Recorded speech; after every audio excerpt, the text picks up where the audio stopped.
Welcome everybody to this week's podcast episode, YouTube video of the Open Forum Show for Main Street Business. This is Mark Kohler, yours truly, and I'm here with the amazing co-host Matt Sorensen. That was your lead. Matt Sorensen. Unfortunately, he's on 2 today. I was trying to slow it down so you could jump right in. Yeah. Okay. All right. You're trying to like ease me in. All right. Okay. Now you go. Yeah, thanks everyone. This is your show. This is the People Show, where we answer your questions. If you're like, hey, you guys are answering some pretty dumb questions, and why don't you answer my questions? Well, get over to mainstreetbusiness.com, click the button, submit a question. That's where we're pulling them from today, and throw those in there. And what we're going to hit, some people have, sometimes we can't hit all the questions, but some of the questions got some likes and loves from some other people. So if you're seeing other people's questions on there you like, hit those, let us know so we know which ones to definitely try and hit during the conversation today. But we got lots of great questions. You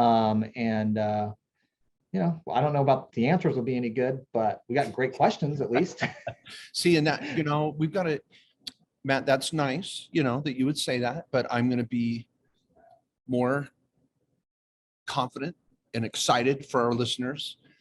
We are trying to be the best in the country. We really are. And we've got such a great team of CPAs and attorneys and financial experts on our team. And here in the law firm, accounting firm, and the trust company, we're going to kill it today, Matt. Come on. That's what you need to say. All right. I like it. You know, I was trying to set low expectations, you know, so we can over deliver. Okay. All right. All right. Well, I'm going to start with one of the first questions. Is that right? Yeah. Okay. So this is from B Primo. Now, this is kind of a big, long question. So I'm going to kind of summarize it because it's a really good question that many of you small business owners are going to have. So here's basically what's going on in their life. They have a small business in construction, and they brought in a couple $100,000. But last year, their CPA did not take a salary, and it sounds like a draw. They call it a draft in their question, but I think what they meant was draw. And so they didn't take any draws, they didn't take any salary. And what they did is just reinvest all the money into the business. That's kind of what I'm seeing, Matt. And then they said, well, this year we're already on track to do better. And we want to take some money out. But why is our accountant not recommending a salary or a draw or whatever? And do we have to take a salary? And do we have to take a draw? Okay, well, this is a I think we've done a whole show just on this question. This is a really big one. So I'm just going to answer it distinctly here as best I can. And then any of you that are facing this situation, I want you to captain your ship, get your accountant reined in, and talk to one of our tax lawyers and do a tax review. We have like this $1,200 trifecta tax review service with some of our best tax attorneys on our team that are CPAs as well, or sitting for the CPA exam. They have master's level tax training. They're going to be able to help you make a plan for this draw and payroll thing, and then you can present it to your CPA or tell your CPA, do this, if they're, you know, not wowing you. Okay, so here's the deal, everybody. If your LLC taxed as an S-corp or your S-corp is making money, but you want to reinvest all the profits, that's fine. You don't have to take a salary. You don't have to take a draw. Reinvest it all. But beware, because if you make $200,000 in your small business and you don't turn around and spend it, the $200,000 on deductible expenses, you're going to have on the books some income. For example, let's say you take that $200,000 and you buy $100,000 worth of inventory. Well, that inventory is not a write-off until you sell it. So you still have $200,000 of income. You just shifted 100 of it into a balance sheet item, not an expense line. And it could be equipment, it could be property, it could be a rehab that you're doing in construction, and you don't get a direct write-off till you sell the rehab. So what happens is you have what's called phantom income. You have a business. Sounds scary. Yeah. Sounds scary. We don't like phantoms and we don't like income. No, we like income. Anyway, so what happens is on paper you have income, but there was no distribution or draw. Well, when that happens, you got to pay the tax on that K1. And you're like, well, I didn't get any money to pay the tax. So if you take a draw, Now you're taking money out, which requires you need to consider a salary, and it kind of creates this little domino effect. So if you're able to find money in other sources to pay the tax on any K-1 income, that allows you to reinvest all the profit without a salary or a draw. Now, in summary, this year, as you're planning to make more money, plan on taking out some money, and then the matrix, your payroll allocation, is based on the draws you take, not the net income. So if you make 400 grand in your business, but you only take draws of 100 grand, the payroll is a derivative of the draw of 100, not the derivative of the overall net income. Now, some of you go, well, Mark, your matrix says net income. Well, my newer matrix says over the past 3 or 4 years, if you see a newer version, I try to say at the bottom, net income or draws, because we're trying to find that draw amount, and that's what you base your payroll on. Okay, big conversation, get a tax return review, talk to your CPA, take control of the situation. Matt, any thoughts? Love it. No, I mean, that family income didn't sound too scary once you explained it. I'm not scared. Yeah. No, All right, who are you going to call? Okay, Mike Wolf asks a good question. He says, in the trifecta, should syndication investments be held in the LLC on the passive side of the diagram, or should the investment be held directly in the revocable trust? Now, he has a second question here, but let's hit this first one first. So, all right. Should the syndication investment be held in the LLC, or should the investment be held directly in the revocable trust? Now let's think about the syndication. I would say, well, it depends. Every good lawyer's answer should start with, it depends. Here's what's important to think about. If as long as this is passive, let's say it's an apartment building investment. Okay, they're putting 20 investors, 50 investors, 100, whatever, into an LLC buying an apartment building, and you're one of the 50 investors. You own 5% of this thing, let's say, okay? When you put your money in, do I need an LLC for that? Is it going to save me taxes? No. Is it going to give me asset protection? Not really. The investment itself is going to have an LLC. So the apartment building is going to have an LLC and I'm going to be one of the 50 members. I'm going to get protected there. So you could go directly from your revocable living trust to be the owner for your piece of this, your 5%, let's say, of this larger LLC that is the actual syndicated investment that owns the apartment building. And that would make sense. There's no tax difference on how you do that. You already have asset protection at the LLC level.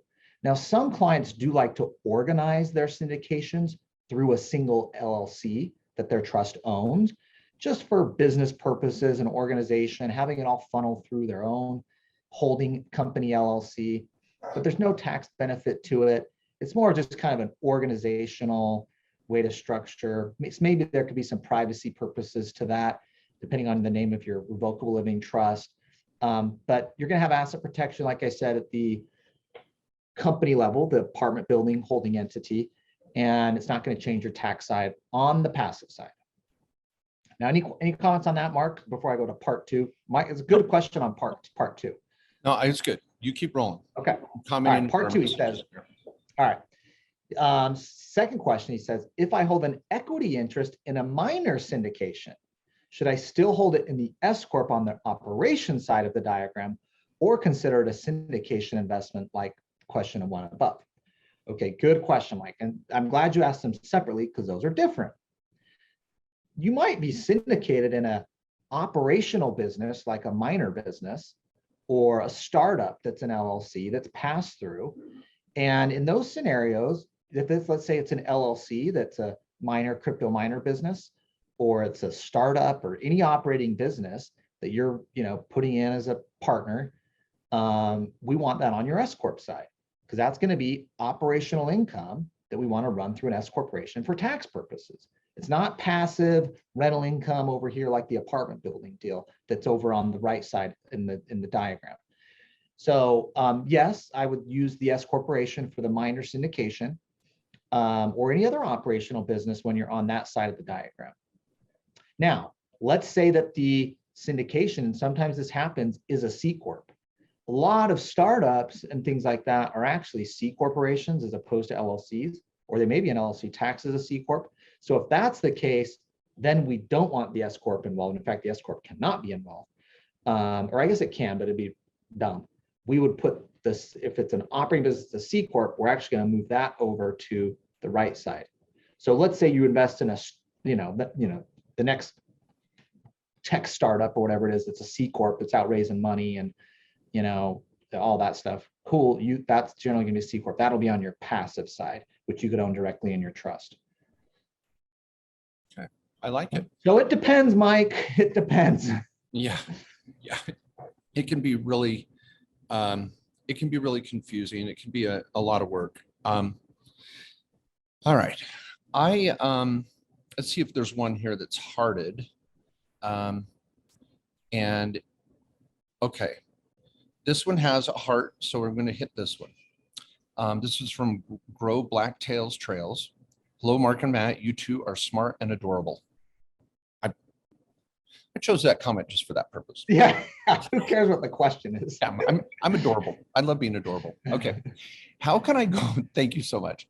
How can I go about getting all, in all caps, all my Roth and all of my mutual funds from First Command Bank without taxes and penalties like I was told by the bank?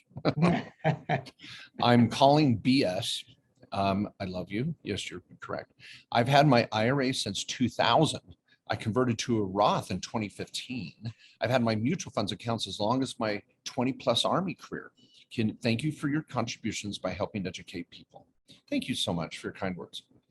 Well, everybody, when you want to move money from your Roth or IRA, and I could say 401k, but if you're currently employed, you're going to have some problems. But let's say you have an IRA or a Roth account and you want to move it to a self-directed format, which I'm assuming this person's trying to do. They're saying, I want this money somewhere else so I can invest. Well, let me just say it briefly, quick example.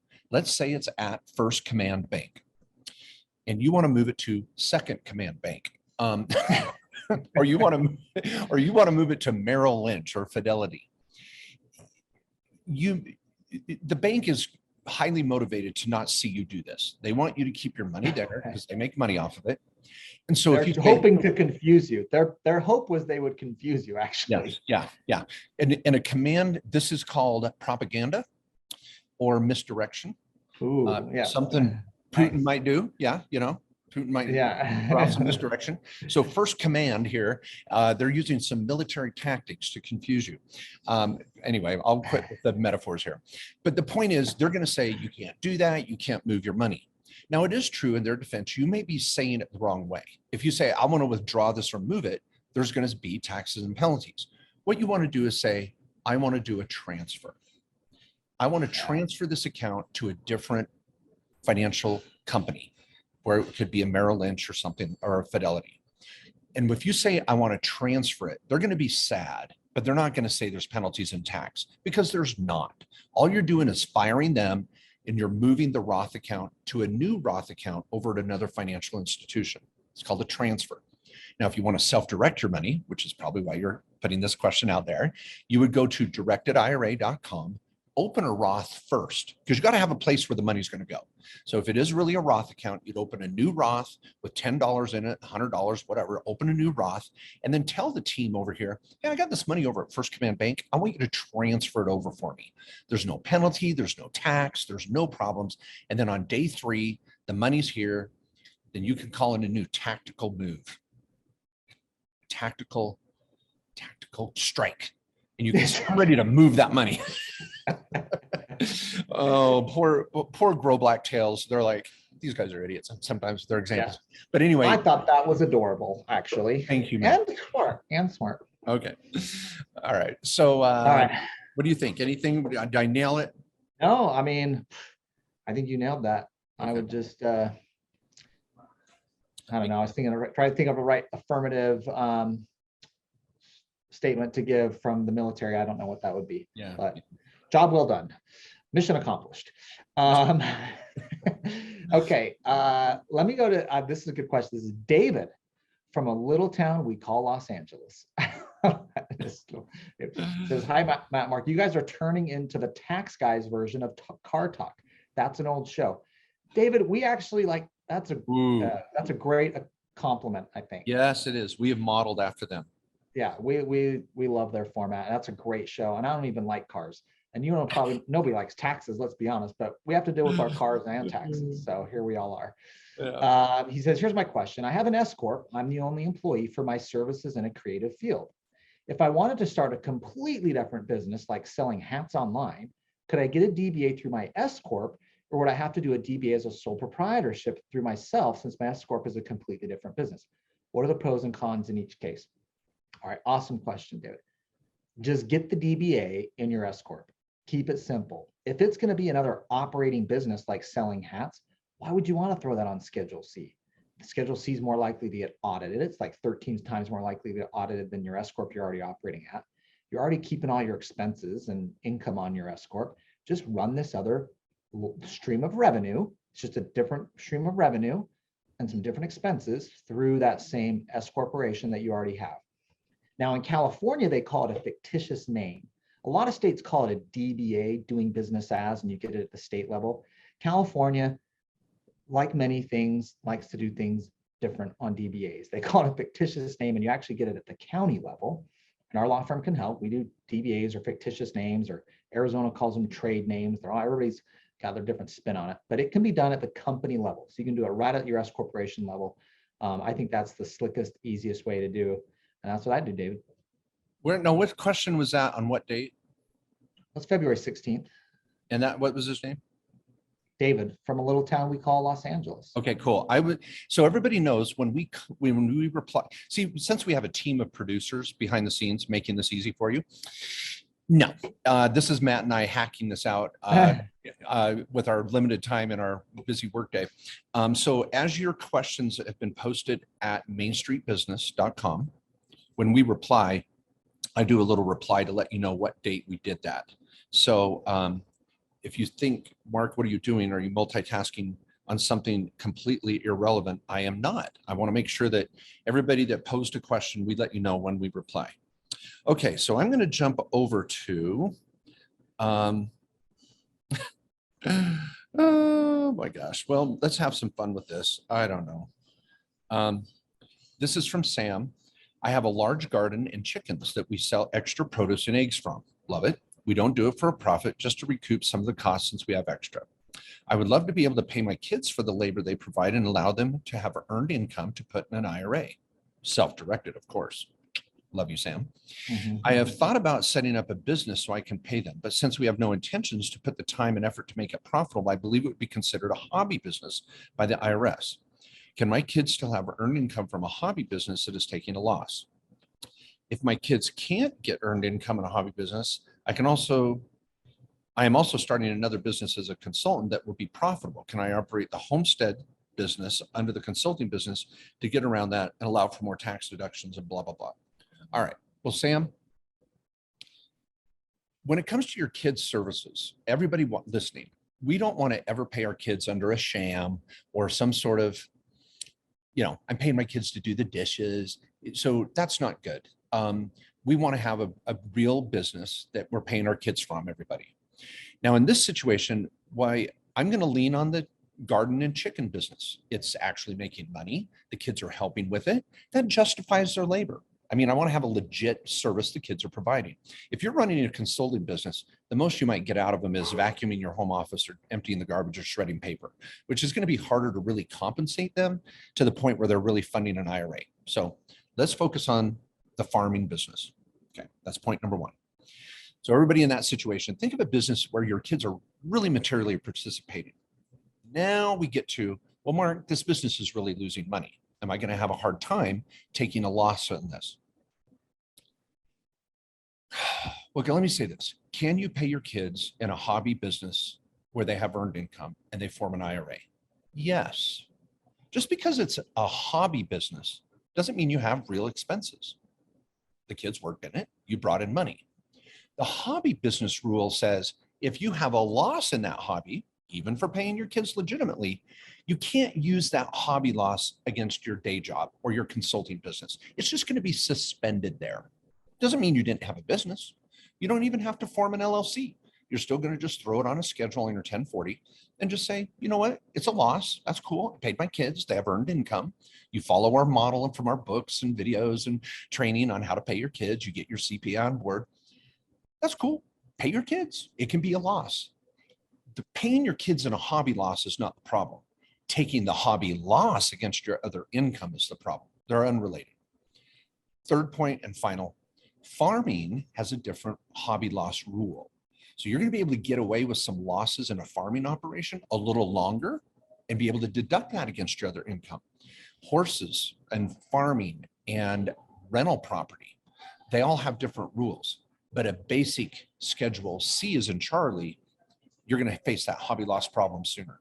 So a Schedule F is for farming. So you do it, go for it. I think you're okay. Pay the kids, get some Roth IRAs, make sure they're Roth IRAs for those kids. Oh yeah. All right. Love that.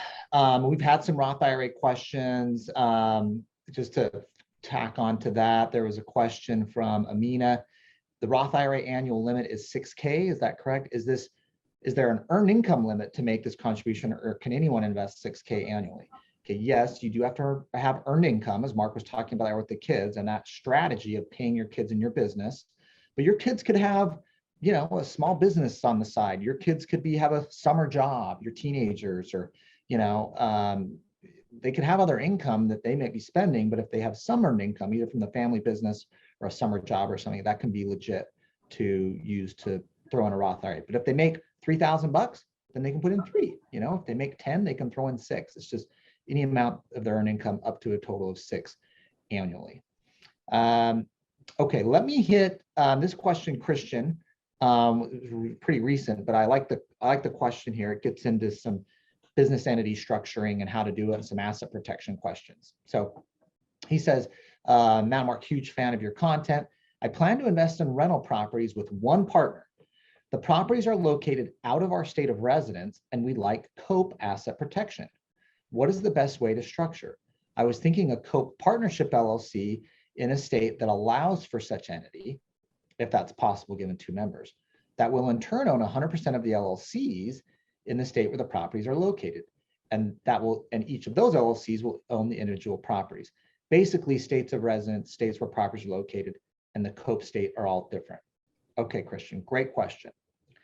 Let's talk about just structuring how you're wanting to do this, and then we'll get to the COPE issue, which is charging order protection entity.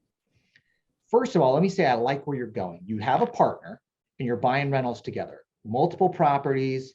I presume these have, you know, these are more than 10, 100,000 of equity. These have a lot of equity in them because you want to do separate LLCs for each property. As a general rule of thumb, just so everybody's on the same page, we don't say do a separate LLC for every property. It depends. Even if you have a partner, do I need a separate LLC for every property? Well, it depends. Do you have more than 250,000 of equity? So I'm assuming, Christian, you're between all these multiple properties you're planning to do, you guys are gonna have more than 250,000 of equity amongst these properties. And you're wanting to do separate LLCs for each property, but have a holding company that owns each one of those property holding LLCs. So I'm just giving some assumptions for everyone else. And I don't know where you're at, Christian, in terms of the type of equity and how big of properties these are. If these are meth lab rentals you're buying for 50 grand a piece, your one LLC for every one of those is overkill. But if these are multifamily or more expensive single family stuff, I get it. I could just justify the separate LLC for each property. Okay, so we started there. You have a separate LLC for each property. Now, who's going to own it? If it's you and your partner, Christian, owning each one of those LLCs, you're going to have a partnership return on every one of those LLCs, right? Administratively, that's a lot of work. That's 3 separate partnership returns for every LLC, because then it's you and your partner on every one. We don't like that. And I think you're already perceiving this, which is why you're going down this strategy. It might be one of the reasons, but I just am fleshing this out for everyone. So why don't we do what you're proposing? Let's have a holding company LLC that's the partnership, and that LLC will own each property holding LLC 100%. Now we have one partnership tax return that's going to get filed. It's this holding company, which you're referring to as the COPE partnership LLC. And that holding company is going to report, you know, all the income from all 3 properties. If you did 3, let's say, and then you and your partner get a K1, and We just got one nice, easy partnership tax return. Okay. Right. Anything else? Can we move on? Well, let me say the COPE thing, charging order protection entity for asset protection. The COPE is something we really have to focus on the state of when it's just you, when it's single member. When you have a partner, most states have charging order protection for partnership holding LLCs. So, and now Mark's book, the Tax and Legal Playbook, is it in there, Tax and Legal Playbook? Yep. Has And a it's in chart the new back. calendar. In the new calendar. Okay. Oh, and it's in the new MJK calendar. So either one of those could be your reference point. That shows what states have charging order protection for partnership. Now, in the single member LLC where it's just you, it's a very limited, like Wyoming, for example. But for the partnership scenario, most states actually give charging order protection to the partnership LLC. Yeah. And I don't even know if you want to get into charging order protection. Explain No. what that is, Mark. No, I'm good. We should probably do an asset protection episode here soon and kind of go over some of these strategies. Yeah. We have them in prior podcasts for like, what the heck's a charging order protection entity? We've got a whole separate podcast on that. Yeah. And for those of you that have significant assets in cryptocurrency or stocks or real estate, you want to have an asset protection review once a year. How are things structured? What happens if I was texting and driving? What happens if one of my kids was driving? Or maybe I had a lawsuit arise in my life. Get a review once a year. In my book, The Tax and Legal Playbook, I have a whole section, 2 or 3 chapters just on asset protection that I think are really practical. There's a lot of scam artists out there. That's a strong word. They're scams to me, but companies that just charge exorbitant $5,000, $10,000, $20,000 for these, bulletproof asset protection, C Corp, just offshore crap. Really get a second or third opinion before you go down one of those rabbit holes. Okay. And that was whose question was that? That was Christian, most recent. Okay. All right. I'm going to jump over to, this is Sam. And no. I just did Sam with chickens. This is Red. Okay. Ryan Redinger. So Ryan says, I just started my journey down the road of business ownership and have been devouring your content as fast as I can. Probably not fast enough. So let me truncate the rest of his message. He says, I formed an LLC this year. I want it to be, now he uses a very loaded term here, everybody. You want to be careful with this term. He says, I named it as a holding company because I plan to have it hold more LLCs in the future. I did not make the election for S-Corp status. Okay. Now, everybody, when you say holding company LLC and it's going to hold other LLCs and you didn't make an S election, the first thing I think about, Ryan, is, okay, I'm going to put real estate in that. I'm going to put crypto. I'm going to put stocks. I'm going to put notes. I'm going to put precious metals, whatever. So you're going to have these LLCs in partnerships with others. They're for the holding side. Remember the trifecta, everybody. We're on the right-hand side. But then Ryan takes a very rapid turn here. He said, I also started an electrical contracting business. My holding LLC / DBA contractor name. My brother-in-laws are wanting to join me. My dad wants to join me. Blah, blah, blah. Okay, no, whoa. See, right there, Ryan, you're blending an LLC that's built for holding, and it feels like you're trying to drag this LLC over to the operational side. Do not do that. Leave the holding LLC alone. Let it hold assets. Let it do its job. Its job is for protection, organization, simplicity. Now he says, but I'm going to do this electrical contractor thing. My brothers are going to get in. My dad's going to get in. By the way, we're in Washington State. My dad's in South Dakota. And at the very end, he says, my dad wants to get in, maybe with his IRA. I'm like, whoa. Okay. His real question buried in here is, when the business is ready for my brothers to join, how should we structure the business? I'm thinking we form a new LLC with multiple members with a DBA, and I would want my holding LLC to be the owner of my share. No. Okay. So the first concept that we will all want to learn from Ryan on is leave your holding LLCs separate from your operational entities. Point number 2, if you want to bring in partners, I'm going to ask, are they on the partnership long-term hold side? Or are they on the operational side? And he says they're going to be a part of this contracting business. And he's right. You should set up a new LLC. Everybody should have their own entity, but not your holding company. Remember, that's over the bridge. That's on the other side of the wall. Leave it alone. So you're going to have your own S corp. Your brothers might have their own S corp, and you're going to go out and do construction or contracting or electrical.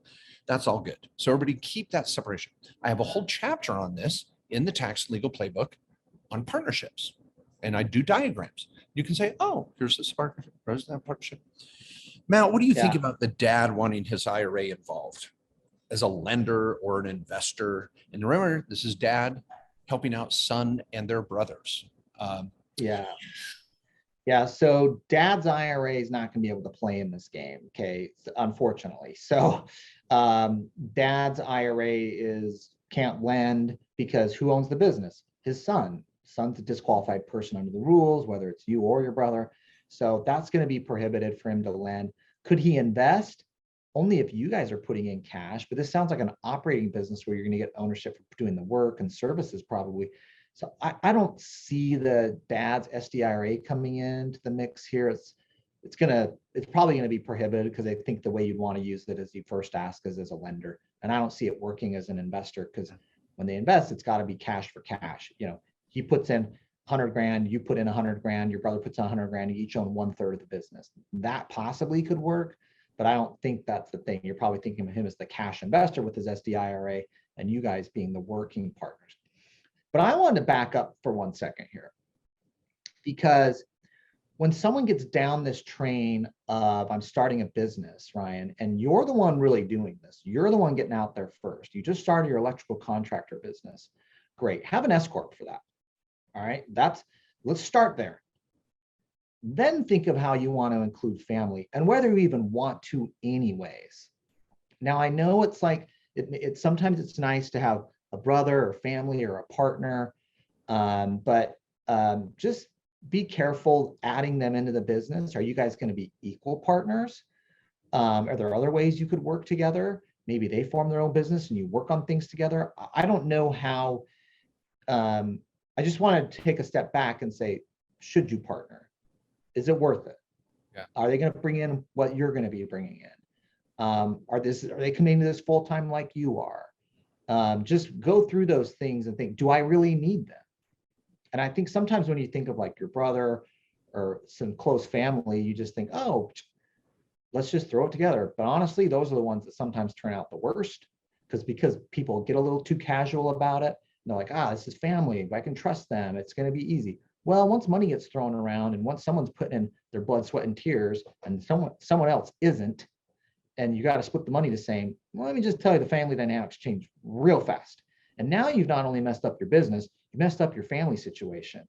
So just be careful. Family business, of course, can be successful. I just want to say, just tread carefully. Make sure you have everybody's expectations in line of what it's going to take if they're getting involved in the business with you. Yeah. And who was that and what date? That was Ryan. I was just. Oh, that's still on Ryan with dad. Yeah. Okay. All right. I didn't know if you evolved into another one. Okay. I pulled another question here. Thanks everybody as we try to choose the most liked questions. And now Eric has a 2-part question. I'm going to only answer one half and explain why on the second half. So Eric says, Mark and Matt, thank you for your podcast. Trifecta in place. S corp pays rent to LLC.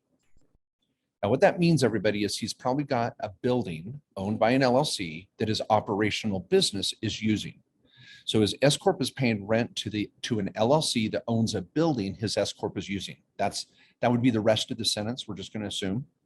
I have increased rent about 3% per year. With inflation, do I want to raise rent 5 to 10%? Well, first, everybody, 3 weeks ago, we covered a show on renting your own building to your business. And I thought it was, if I may so humbly say, I thought it was a phenomenal show. And yeah, Matt and I are a firm believer your first best renter is yourself. So if you're going to get into the rental market, find out what you're paying rent for. Determine what, I'm sure you know, don't find out. No, determine what you're paying rent for right now in your own business or your own life and see if you can create a rental building experience out of that and build some equity rather than paying rent to someone else. Please go back and listen to that show. But I don't know if we talked about raising rent in that show. So I kind of like Eric's question. I'll just say this. I don't know if there's a standard what you should increase the rent by every year type of thing. I just want to say pay as much freaking rent as you can without letting the IRS get upset. Should you increase it every year? Probably. What rate? I don't know. Look at the market in your area. What's the average increase in market rents in your area? Don't be too far out of that realm, because if you do get audited by the IRS, they want it. They don't want the rent in a related party transaction to be too much, because they know you're pushing ordinary income into a passive scenario. But can you do it? Yes. Is it okay to do it? Yes. Is it very common? Yes. Just don't get too greedy. Matt, would you agree with that? Any thoughts on rental increases? Sound okay? Yeah, I love that. And you should be doing that. In fact, it's funny. I was just talking to my dad about his rental properties, and he has like not raised the rent for like 10 years. And he's like, I know, I just need to do it. I just let them renew their lease. And I've just been the easygoing landlord. Well, now it's going to be painful for them as a tenant to have this rent shock, because he was a nice guy for 10 years. So in some ways, by just being meticulous about it year by year, you soften the blow on your tenant. You're at the market rate. As long as you're a good landlord, they should be happy. And that's what the market demands. They should be, hopefully they're working somewhere that's raising their wages too. But if you miss it, then you're going to make it painful, and you're going to have problems by trying to raise it and catch up to the market later. Totally. And one side note, I just remembered, I'm not sure if we covered it in our show last month, approximately. And that is just have a 1 or 2 page lease agreement between your company and your holding company LLC. It's good for audit protection. It's good for asset protection. Make sure you're actually paying the rent. You just can't say you're doing it. Make sure you're actually paying it. The LLC should have a bank account and all those goodies. So really make it legit and increase the rent on a regular basis. I just don't know how much, Eric. Look at your local market.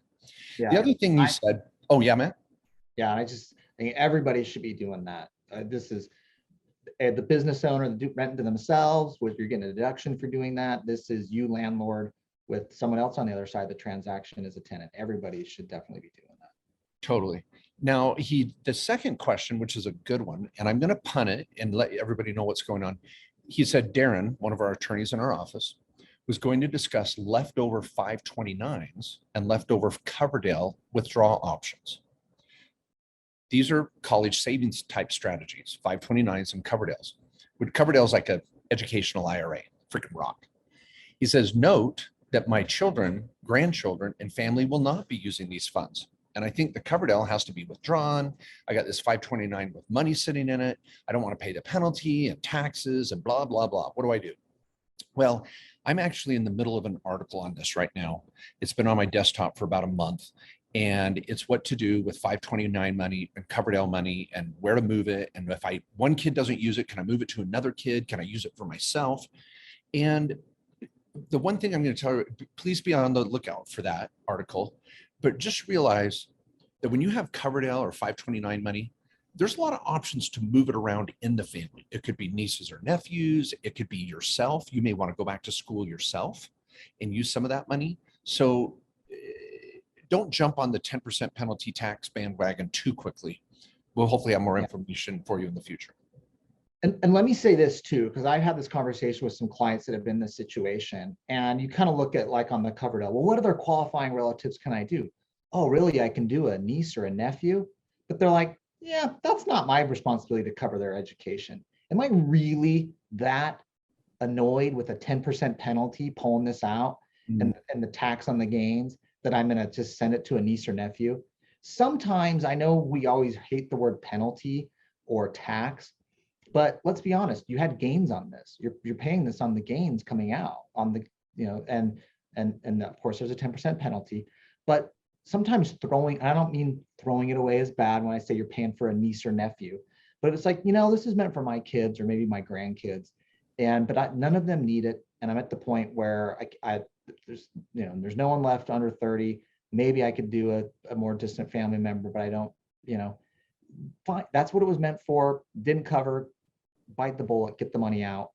And sometimes the penalty is just the only way out. But sometimes you're also throwing it away by, sending it to some ungrateful niece or nephew. on the other hand too. So That's cool. Do you have a question? I've got a couple here, a statement as well. yeah, all right. Okay. Bo, I'm going to give a shout out to Bo Fala because she gives me a shout out. And I'm so grateful. She says, gentlemen, I have more of a statement than a question this week. She says, I really love your planner. Mark, I actually customized it by cutting off the spine and use a snap close version to add and subtract pages as needed. That way I can bring pages forward of info for my 2021 planner. Love that idea. I also bought pre-punched paper and use Word to print custom notes pages for each month. Works fantastic. Well, thank you so much. And everybody, I know this is a shameless plug. Let's get real. But if you get over to markjkohler.com, I usually sell out pretty soon here in the next month. This is our calendar for 2022. It's got a bunch of important tax deadlines, dates, reference material, building your 10-year plan, all sorts of goodies. And Bo, I like that. And I'm going to just throw this out. If any of you buy the calendar, Bo, get in touch with my marketing team. We could even email it to you in PDF so that you could print it out and you don't feel like you're having to cut it off to get it into a 3-ring binder. So if that would help you out, I'll send you a PDF version, girl. I just love what you're doing with it. I'm actually literally right here on the corner of my desk. I'm carrying around my 2021 planner, deciding what I'm going to bring over into my 2022 calendar. So I have the same challenge. I actually cut some of those pages out and actually tape them or glue them into my 2022. So I like what you're doing. Rachel says, Matt, I'm going to post this to you. I don't know. Do you want to talk about Augusta or do you want me to, or do you have a question? I could finish with Augusta. Yeah. You can finish on Augusta. You got a find different one? I'll get my final question. Okay. I'll finish with Augusta. Okay. Rachel Teal says, now this is good, everybody. She says, thank you for building up Main Street, Mark and Matt. Thank you. My husband and I both own S corporations. Can we use the Augusta rule and each pay our household for 1 week of renting the house to our business for development and meetings? Does this work in addition to the home office deduction? Thank you, Rachel in the Carolinas. The answer is yes. And yes, it can be on top of the home office deduction. Now, let me explain it for everybody else what she's talking about. There's this little golf tournament in Augusta, Georgia, every year called the Masters. And if you have a private jet, you can fly into Augusta and go to the Masters. Now, what happened years ago is people would rent out their home for a couple of weeks to all these huge corporations that want to throw a big party for all their employees. And people rent out some of their homes for $10,000, $20,000, $30,000 for a couple of weeks. They stock it with drinks and food and cleaning. And a lot of people make just a grundle on the rental of their home during the Masters. Well, years ago, the IRS passed a law that said, hey, if you're going to rent out your home for just a couple weeks, a lot of people did this in Salt Lake for the Olympics. A lot of people in Atlanta did this for the Olympics. If you rent out your home for a couple weeks, the IRS is like, you know what? Keep the damn money. You don't have to report on your taxes. It's too much of a headache. We don't want to deal with it. So if it's legit and it's only 2 weeks, you don't have to write it off. I mean, you don't have to claim the income. No, you don't get the write-offs of what you paid for during the process, but you don't have to claim the income either. It's just off the books. Can you believe it? The IRS actually said in their rule, you can live off the books on this one. So people have kind of termed it the Augusta rule in relationship to the Masters in the 2 weeks. Now, here's where it gets abused.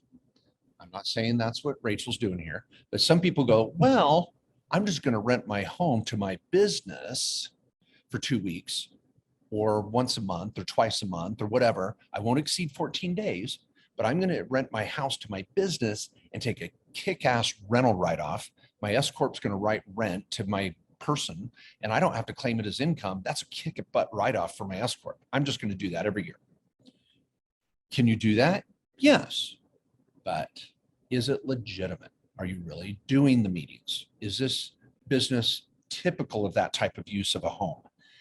Would it pass the mustard or smell test with the IRS?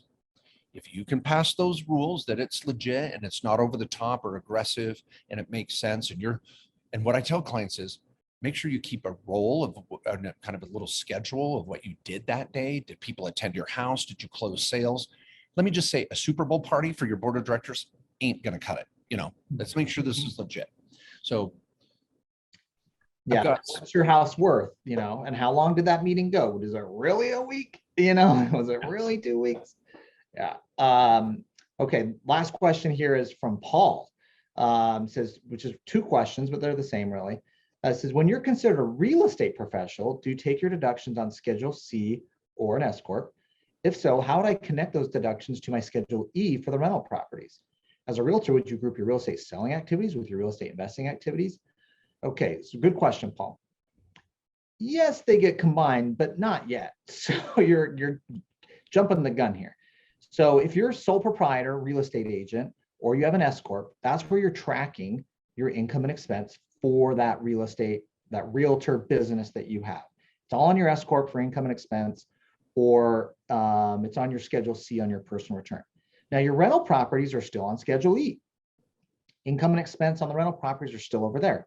At the end of the day, you get a loss on your Schedule E, and that can come over on your 1040 to offset the income from your Schedule C or your escort. But you're still tracking those sets of income separately. You're still reporting the rental on Schedule E. Your S Corp is still going to have its own separate return, which would generally be the case here, where you're reporting your income and expense for your realtor activities.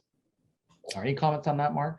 No, I have a chapter on this in my book, Tax and Legal Playbook, again, on the real estate professional. And Matt, it was a really neat experience this week. I had a Marine JAG officer. Now, I hope I used the right term. She was an attorney in the Marines. And I don't know if JAG applies to all of the branches of the military, or is that just Air Force JAG? I don't know. JAG means you're an Yeah, every branch of the military has the JAG, Judge Advocate General or something? Yeah, something like that. Yeah. Now, in A Few Good Men, yeah, there was the Marines that were under investigation, but I think Tom Cruise was the Navy, I think, does the Marines. I think she might be in the Navy then if she does. I don't know. But my client, she was in the Marines, and she was a lawyer in the Marines. And she said, and it was on this issue. So I just wanted to throw it out. It just reminded me. And I was having a hard day, and it was a nice phone call to receive. And she said, I was stationed abroad, and in the barracks, or I'm sorry, in the, what do you call it? The, where the base. She goes, in the base library, there was a, I don't know. I'm like in the we're control center. I don't know. Where's the story going? Yet? In the command center. She said, in the base library, your book was in there. What your CPA isn't telling you. And she goes, I was on the base, obviously extremely bored in order to pick up my book. And she picked up my book, What Your CPA Isn't Telling You, and Snowball by Warren Buffett. And she said, your book changed my life because I caught the vision of real estate professional. And I was just so flattering, and I loved it. And I've called that book the gateway drug to tax planning. And so if you're thinking of real estate professional, in the story of that book, it really kind of brings it alive. So anybody out there that's buying rental real estate, is considering rental real estate, and we just talked about it, renting your own damn building to yourself. That's the topic that really is the theme of that book, along with self-directing. So yeah. Anyway, take us out, Matt. All right. Thanks, everybody. This was awesome show. Appreciate everybody's questions. I hope the answers were helpful. If not, there's no refunds. Get over to mainstreetbusiness.com. If you're like, man, I got a question for the show, put it in there. Also, if you see some other questions of other listeners you like, give it a heart or a love. We'll try to obviously get to those ones that have the most support from other people. And thanks, of course, for listening. Please subscribe, give us 5 stars, whatever thing you can do that says you like this show. And please share it, of course, with your friends and family. And we'll be back next week with another amazing episode of the Main Street Business Podcast.